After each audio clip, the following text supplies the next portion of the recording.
Hey everyone, welcome back to yet another episode of GenAI Vlog.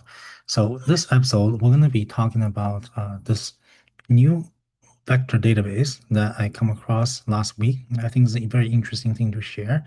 It's a high-performance vector database built for scale, and it's called Milvus. So when we say vector database, you've heard of Chroma, you've heard of other vector stores, right? What makes Milvus interesting is that it's Helm ready. So what I mean by that is in this tutorial, you can actually run Milvus in Kubernetes with Helm.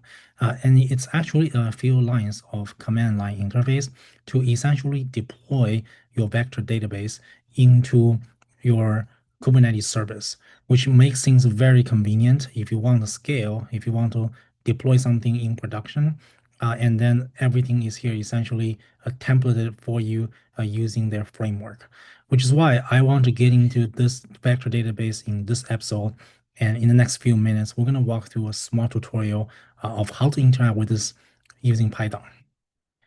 So with that being said, let's get started with a Colab notebook. First things first, we want to install the Milvus Python version. So it's called PyMilvus. Let's pip install that. So when we prepare for data, obviously we need a data model, right? So that leads us to this installation. So let's run that as well. And this package gives you essential machine learning tools such as PyTorch and things like that. Once that's done, we can create a vector database using this Milvus client. And here you just need to give a name called milvusdemo.db. This will be able to create a client for you. Next thing to do is to check the collection. And then if you don't have one, then obviously we can create one. So once you created a collection, you obviously can start storing vectors and their associated metadata. And then in this case, obviously, we need to have some sort of vector embeddings going on, and that's coming from some sort of default model. So in this case, let's get this function out, and then we have to throw in some sort of data, right? So line 6, I basically made up a couple of simple documents. You can think about it as an array of three sentences or three paragraphs, if you can call it. And then they're all about AI or Alan Turing. This is also about Alan Turing as well. And then this couple lines of code can allow you to take the documents and send it through the embeddings, and it will create the vectors for you. So let's run this code real fast. And then because earlier when we create the collection, we said that the dimension is 768.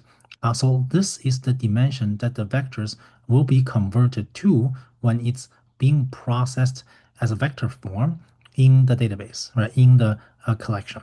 So we're going to run through this code. It's going to download the model from Hugging Face, and then it's going to convert each of these sentences into a vector of the exact length that we talked about before, right, 768. So after we do that, we can check the print statement to give us a vibe check. And you have three entities, and then the length is 768.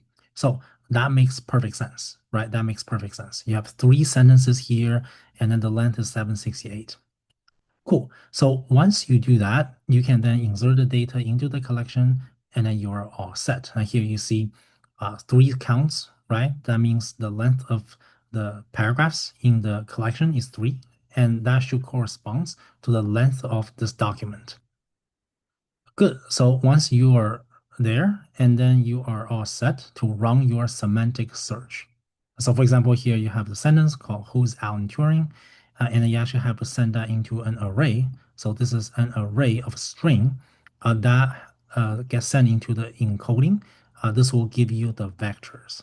So it is not the sentence that we are checking the similarity. It is the vectors that we're checking the similarity. And then obviously you limit the number, right? Since we have three documents, let's just say limit is 2. So let's run this, and this will print out, in particularly in this case, exactly 2 items, because that's the number that we're limiting the research to be returned. So that's one, distance 0.58, and then here we have a second one, 0.51. Since the question asks who is Alan Turing, so first one says, oh yeah, Turing was raised in here. Second one says Alan Turing does XYZ, right? So I would say both of these are correct.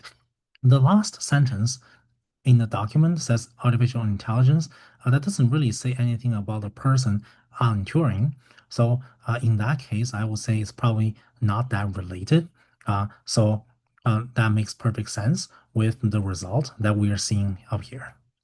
So on top of semantic search, you can also conduct the vector search with metadata filtering. So let's get a couple more documents in there, and then we can search tell me AI related information.